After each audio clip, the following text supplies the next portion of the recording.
Hello student, मैं एकता सिंह आप सभी का ज्ञान चैतन्य चैनल बहुत बहुत स्वागत करती हूँ। आज के इस टॉपिक में हम उत्तर प्रदेश बेसिक शिक्षा परिषद की क्लास 8 की हमारा जिसका नाम है हमारा इतिहास और नागरिक जीवन, उसका लेसन नंबर 6 को आज हम देखने वाले हैं, जिसमें ब्रिटिश राज के अधीन भारत। मतलब इससे पहले जो हम पढ़ रहे थे वो कैसे ब्रिटिश प्रयास कर रहा था पूरे भारत को अपने कंट्रोल में लाने के लिए, और उसने धीरे धीरे धीरे पूरे भारत पर अपना जाल बिछा लिया या उसको अपने अधीन कर लिया। तो सन 1857 के प्रथम स्वतंत्रता संग्राम के परिणाम स्वरूप भारत में कंपनी का शासन समाप्त हो गया। अब भारत का शासन ब्रिटिश सरकार ने ग्रहण किया तथा रानी विक्टोरिया को भारत की शासिका घोषित कर दिया गया। अब महारानी विक्टोरिया के घोषणा पत्र में कुछ खास बातें थीं, जैसे कि क्षेत्रों के सीमा विस्तार की नीति समाप्त कर दी जाए। मतलब अब जो बहुत ज़्यादा एरिया हम बढ़ा रहे थे उसको समाप्त कर दिया जाए। अंग्रेजों की हत्या के दोषियों को छोड़ से सभी को क्षमा कर दिया जाए। मतलब जिन्होंने अंग्रेजों की हत्या की है उसको मृत्युदंड दिया जाए, बाकी सभी को क्षमा कर दिया जाए। विद्रोह में भाग लेने वाले तालुकेदारों को राजभक्ति प्रदर्शित करने पर उन्हें उनकी जागीरें वापस कर दी गई। बिना भेदभाव के योग्यता के आधार पर सरकारी सेवा में भर्ती करने का वचन दिया गया। यूरोपीय सैनिकों की संख्या बढ़ा दी गई तथा भारतीय सैनिकों की संख्या घटाकर निश्चित कर दी गई। बंगाल प्रेसिडेंसियों में 1:2 तथा मद्रास यानी कि चेन्नई और बम्बई जो उस समय मुंबई थी, प्रेसिडेंसियों में 1:3 का जो है निश्चित किया गया। मतलब यहाँ पर जो है भारतीयों की सैनिकों की जो संख्या है यहाँ पर वो यहाँ पर बताई गई है। आगे देखते हैं। ब्रिटिश साम्राज्ञी विक्टोरिया की घोषणा के अनुसार इंग्लैंड में भारत के शासन की देखरेख तथा नियंत्रण रखने के लिए एक मंत्री अलग से नियुक्त हुआ, जो भारत मंत्री कहलाया। वह ब्रिटिश संसद के प्रति उत्तरदायी था।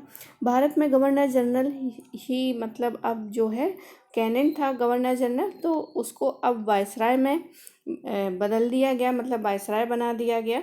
और अब गवर्नर जनरल क्या हो गया, वायसराय हो गया। और पूरे भारत का, क्योंकि भारत में यह वह ब्रिटिश शासन का प्रतिनिधि था, उसकी सहायता के लिए 4 सदस्यों की समिति भी बनाई गई।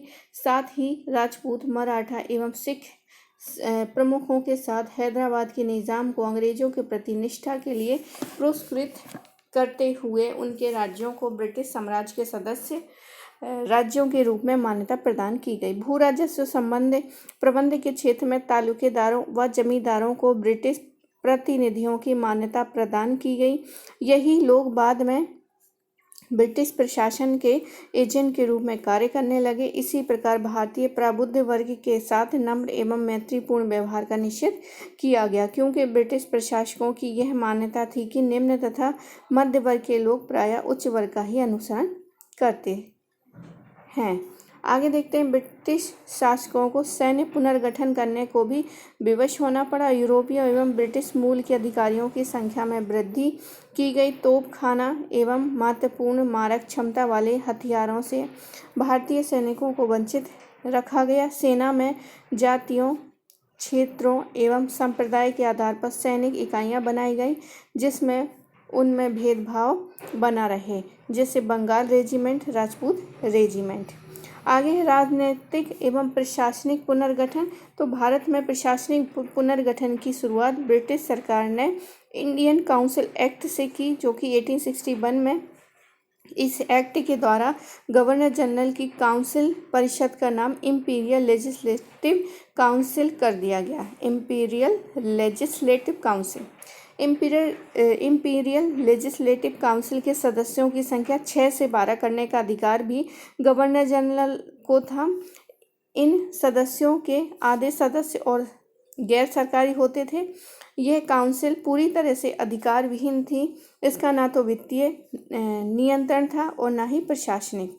इस काउंसिल के द्वारा पारित कोई भी विधेयक गवर्नर जनरल के अनुमोदन के बिना कानून नहीं बना सकता था। अतः कानून के मामले में भी यह मात्र एक सलाहकार समिति थी। इसमें भारतीय सदस्य गवर्नर जनरल द्वारा नामित होते थे, अतः वे आम भारतीय जनता का प्रतिनिधित्व बिल्कुल नहीं करते थे। आगे है Indian council act 1892। Indian council act 1861 के एक्ट में भारत की शासन व्यवस्था में जो सुधार किए गए थे उनसे भारतीय जनता संतुष्ट नहीं थी। भारतीय जनता की मांगों को ध्यान में रखकर भारतीय शासन व्यवस्था में परिवर्तन करने के लिए 1892 ईस्वी का अधिनियम पास किया गया। वायसराय की परिषद के सदस्यों की संख्या 12 से 16 कर दी गई। इसी कारण केंद्रीय और प्रांतीय दोनों ही परिषदों में मनोनीत सदस्यों की संख्या निर्वाचित सदस्यों से अधिक हो गई। इसका मनोनयन समाज के विशिष्ट वर्गों से किया जाता था। परिषद के सदस्यों को शासन संबंधी विषयों पर प्रश्न पूछने और बजट पर विचार विमर्श करने का भी अधिकार दिया गया। इस प्रकार शासन संबंधी अधिकार भारतीयों को नाम मात्र के लिए प्राप्त हुए। आगे स्थानीय स्वशासन। स्थानीय स्वशासन के संगठन में कुछ महत्वपूर्ण परिवर्तन किए गए। ग्रामीण प्रदेशों में स्थानीय बोर्डों की स्थापना की गई।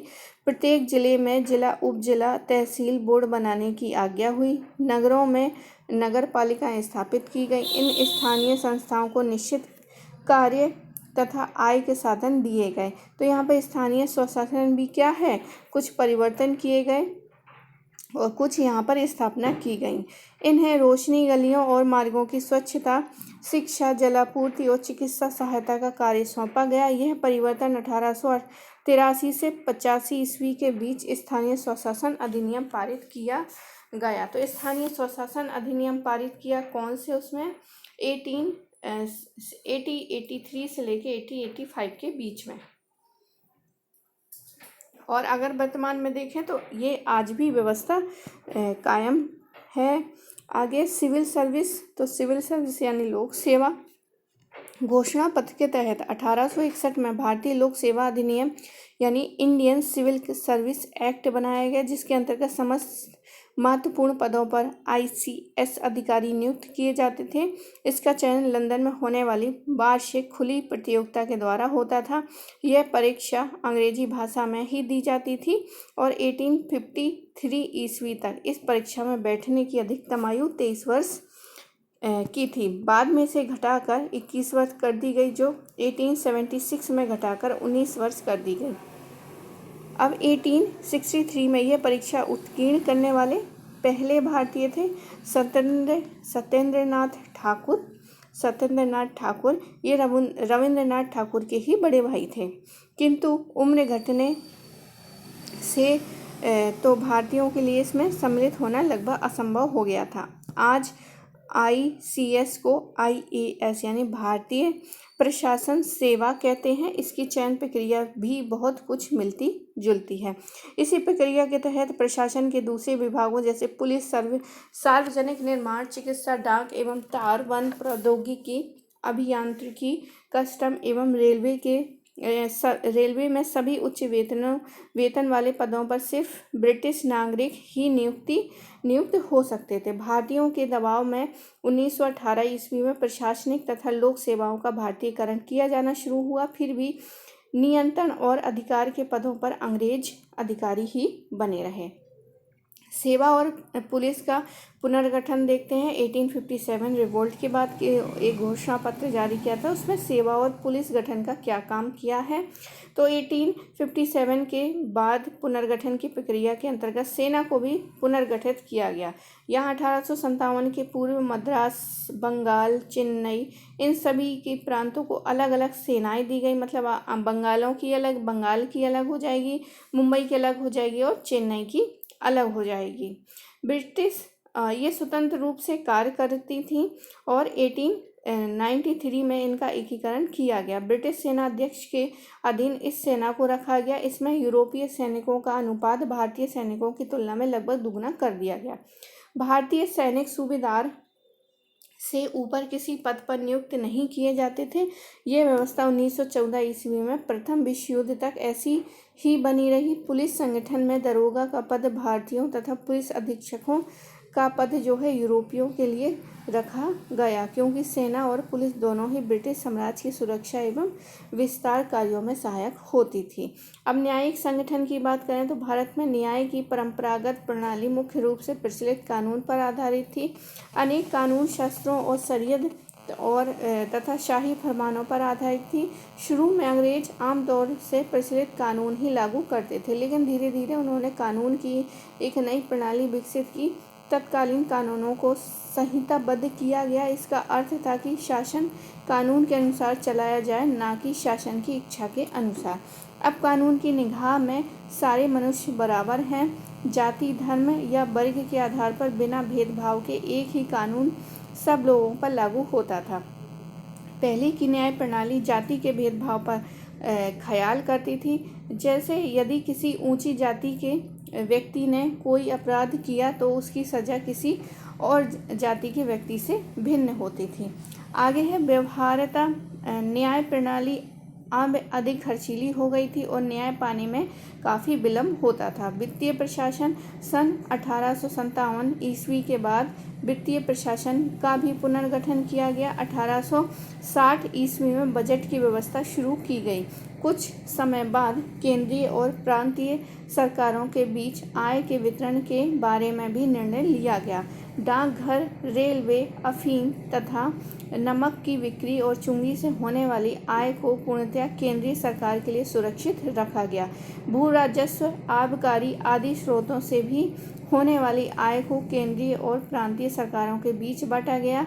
इससे मिलती जुलती व्यवस्था आज भी प्रचलित है। अदालतों में मुकदमा चलाने के लिए स्टैम्प ड्यूटी नामक एक नवीन कर भी लगाया गया और 1892 में अधिनियम के द्वारा विधान परिषदों के सदस्यों को बजट पर विचार करने का अधिकार दिया गया। तो ये थी कुछ सुधार वाली बातें।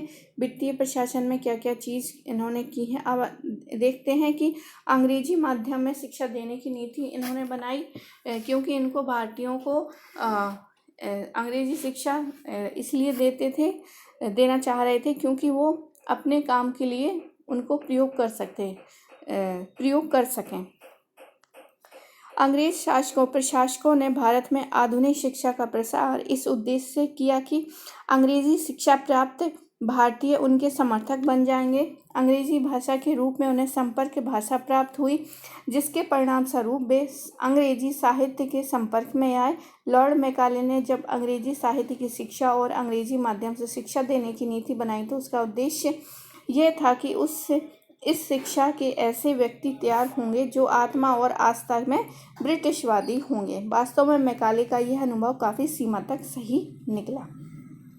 अब पाश्चात्य शिक्षा देखते हैं तो कंपनी का शासन प्रारंभ होने के समय देश में शिक्षा की व्यवस्था हेतु पाठशाला, मकतब और मदरसे हुआ करते थे। उस शिक्षा मुख्यतः अभिजात वर्गों तक ही सीमित थी, मतलब निम्न वर्ग के लोग शिक्षा के लिए नहीं जाते थे।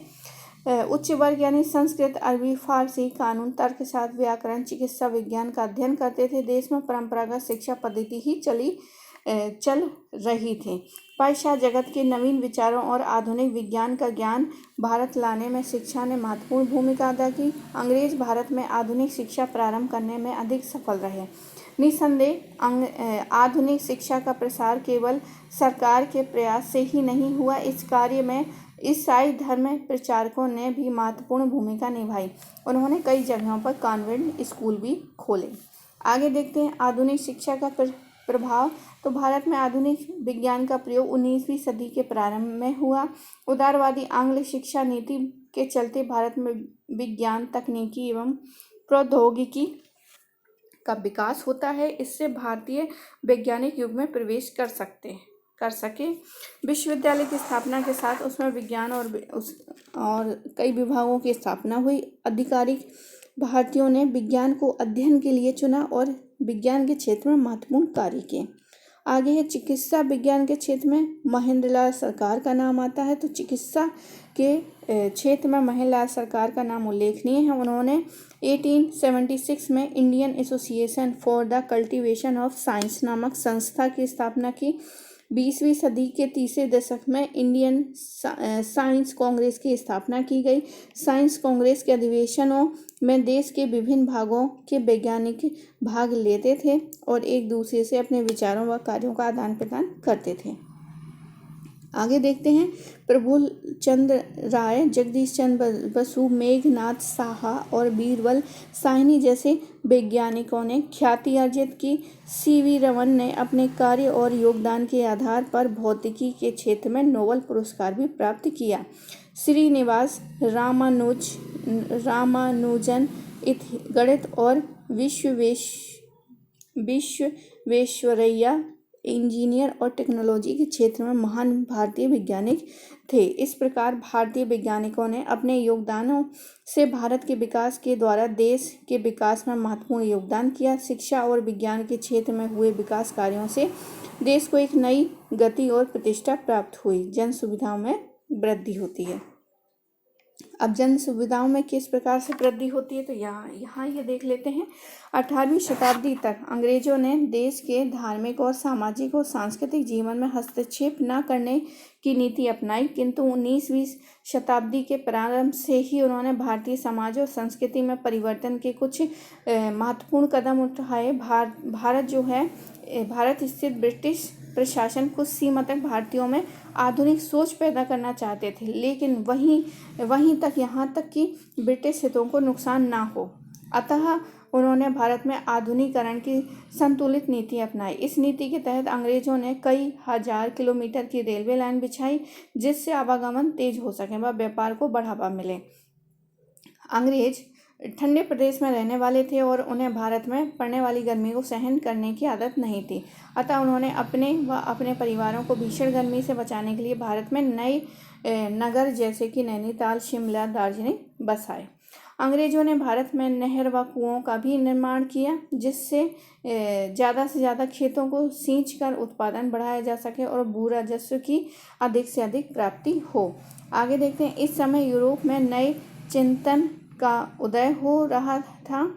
इस चिंतन की अवधारणा थी विवेकशील वैज्ञानिक दृष्टिकोण, जिसका अर्थ था केवल वही बात सही मानी जाएगी जो मानव तर्क के अनुकूल हो और व्यवहार में उसका परीक्षण किया जा सके। इसी क्रम में अंग्रेजों ने भारतीयों के रीति रिवाजों को असभ्य का प्रतीक माना और भारतीय सभ्यता को गतिहीन कहकर उन्होंने उसकी निंदा की। तो यहाँ पर एक पिक्चर है जहाँ पर 1853 में पहली रेल यात्रा बोरीवली से थाने थी। आगे देखते हैं, उस समय भारतीय जिस समय अंग्रेज थे उस समय भारत के समाज में बहुत सारी कुरीतियाँ आ गई थी, जिससे भारतीय चिंतकों ने सुधार करने का प्रयत्न किया। इस कार्य में कुछ ब्रिटिश शासकों ने भी सहयोग दिया, यद्यपि उनकी नीतियाँ धार्मिक मामलों तथा रीति रिवाजों में कम से कम दखल देने की थी। अंग्रेजों द्वारा अपने हित में किया गया भारत में आधुनिकीकरण अप्रत्यक्ष रूप से भारत के लिए लाभप्रद सिद्ध हुआ। अंग्रेजों द्वारा लागू की गई पाश्चात्य शिक्षा ने भारतीयों को संकुचित सोच को तोड़कर उसमें नई दुनिया की ललक और जिज्ञासा जागृत की। पढ़े लिखे भारतीय समाज की बुराइयों का विरोध करने के लिए एकजुट होने लगे। नई सोच और विकसित ज्ञान ने समाज में फैले कई अंधविश्वासों व कुरीतियों को क्या कर दिया, तोड़ दिया। रेलगाड़ियों के आवागमन से न केवल सरल व सुरक्षित बनाया, अपितु छुआछूत और जाति प्रथा को भी समाप्त करने में सिद्ध हुए। तो 1835 में अंग्रेजी जो है भारतीय प्रशासन की सरकारी भाषा बन जाती है। शिक्षा के प्रसार हेतु 1904 में भारतीय विश्वविद्यालय अधिनियम पारित हुआ, करजन के समय यानी कि। आज भी कई जगह मोहल्ले कुछ अंग्रेजी प्रशासकों के नाम हैं, जैसे कि रॉबर्टसनगंज, एलनगंज, जॉर्ज टाउन। आगे देखते हैं, यहाँ पर कुछ शब्दावली है जो कि नोबेल पुरस्कार। ये एक अंतर्राष्ट्रीय स्तर का पुरस्कार है जो विश्व के उच्च कोटि के साहित्यकारों, वैज्ञानिकों, अर्थशास्त्रियों, समाज सेवकों आदि को दिया जाता था। तो आई होप आपको ये वीडियो पसंद आया होगा। पसंद आया तो प्लीज़ लाइक करें, शेयर करें और सब्सक्राइब करना बिल्कुल भी मत भूलिएगा। पूरा वीडियो देखने के लिए आप सभी का बहुत बहुत धन्यवाद।